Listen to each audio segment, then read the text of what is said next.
There's a photograph of a man on these walls that was on the very last helicopter out of Saigon. And if you didn't know the story, you wouldn't know which picture it was. A man by the name of Tom Glenn. A man of history, a great loss to our nation when he passed.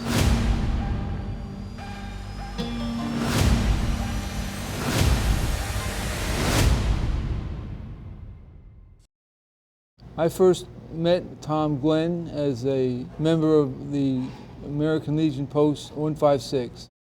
Early on that I met this gentleman, and it turned out we had a lot in common. This weekend, Saigon itself is in peril. Once I found out that he was the last man out of Saigon, I said, well, you're talking about Operation Frequent Wind. And he said, that's exactly right. On April 29th, 1975, an Operation Frequent Winds officially began. I said, you know, I served in Operation Frequent Wind. I was aboard ship only, never on land. But it was a fierce 18 hours where we evacuated 7,000 Americans and refugees from Saigon. While the situation in Vietnam has worsened, U.S. naval forces have been moving into the South China Sea to help with a last-minute evacuation attempt if one should become necessary. In 1975, the North Vietnamese are moving down Ho Chi Minh Trail to take over Saigon. Today, the Associated Press says the South Vietnamese have decided to give up the 3 Central Highlands provinces of Kon Tum, Pleiku, and Dar Lac. And the word was to evacuate, get everybody out. The ambassador, whom Tom worked for, said no. He didn't believe the evidence I was giving him that the North Vietnamese were going to attack Saigon. He cited communications deception on the part of the North Vietnamese. There's every indication that the Battle of Saigon may be about to begin. And he managed to continue pumping information up to NSA as the North Vietnamese were approaching Saigon.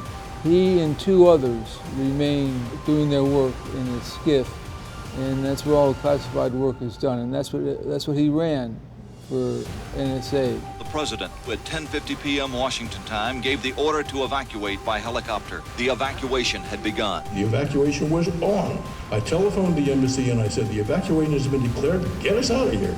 She explained to me, as one does to a child, that there was nothing the embassy could do for us because we were too far away. Right behind me, we looked out and we saw the helicopters come in from the South China Sea and pick up people on the roof. By then the Marines had landed. They were under the command of Al Gray. I went to Al and I said, the embassy can't get us out, can you get us out? He said, yes, I will. Better get them on board or you're gonna lose them. Al Gray commandeered one of his helicopters, which was piloted by a civilian, flew it into the American embassy, landed on the rooftop, went down to where Tom was sitting, knocked on the door, and said to Tom, get on this helicopter.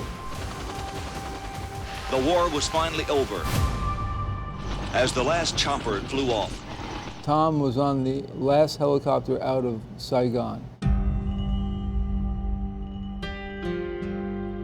So now that you know the story, it'd be interesting to think what you think now about that photograph, knowing what you know.